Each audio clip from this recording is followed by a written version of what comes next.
शिवपुर नाम के एक छोटे से गांव में अनाया नाम की लड़की अपनी सौतेली माँ ललिता और उसकी बेटी रूही के साथ रहती थी। पिता के गुजर जाने के बाद अनाया की जिंदगी जैसे अंधेरी हो गई थी।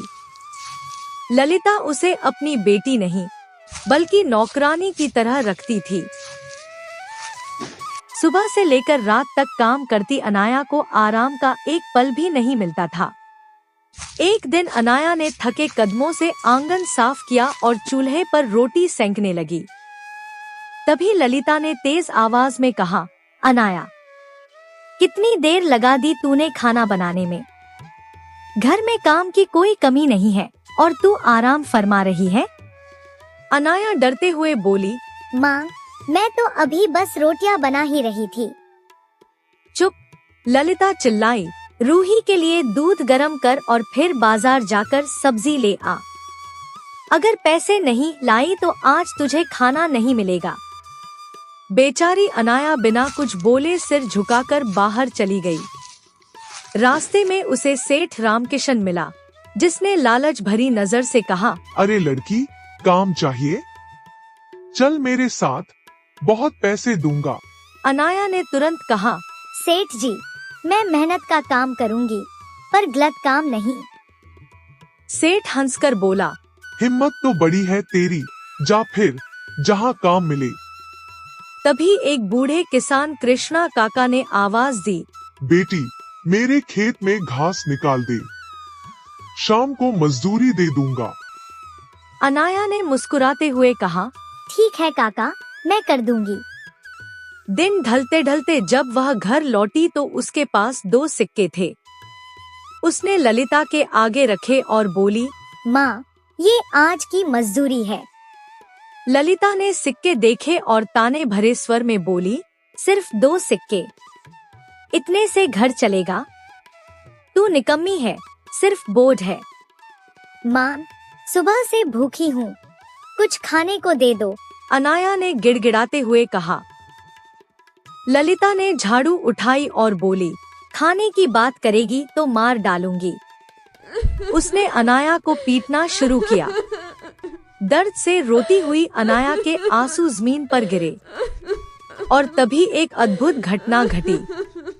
जहां उसके आंसू गिरे थे, वहां छोटे छोटे मोती चमकने लगे।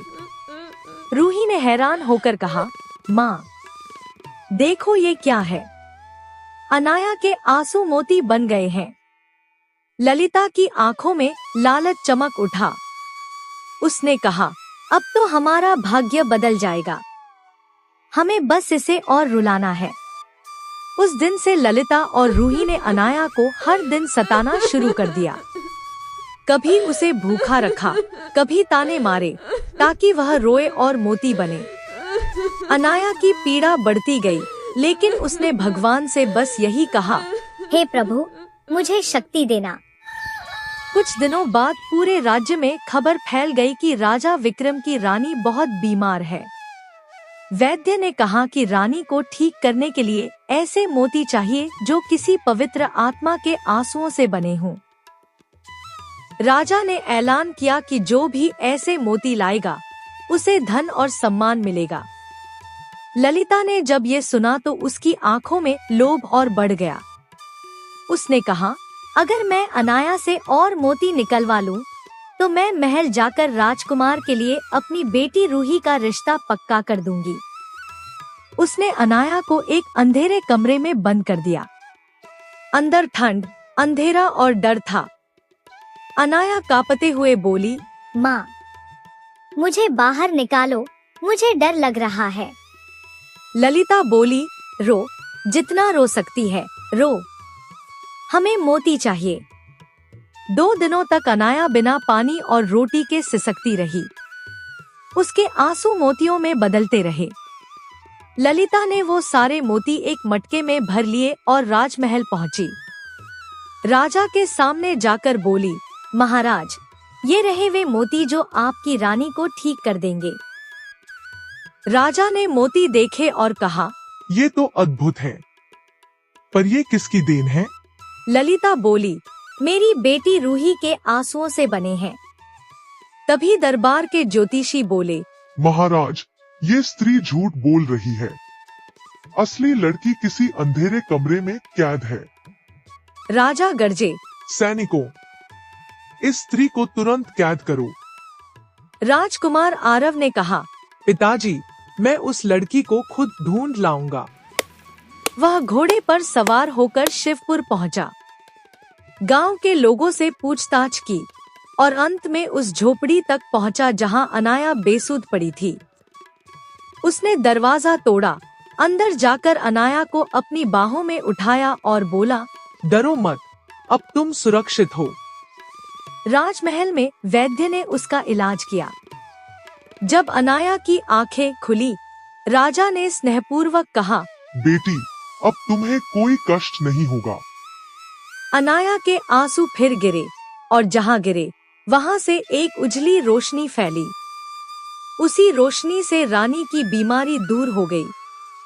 राजा ने कहा, हे ईश्वर, यह बच्ची कोई साधारण नहीं, यह तो वरदान है।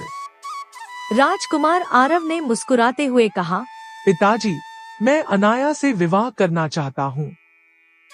इसके जैसे निर्मल हृदय वाली स्त्री ही राज्य की रानी बनने योग्य है।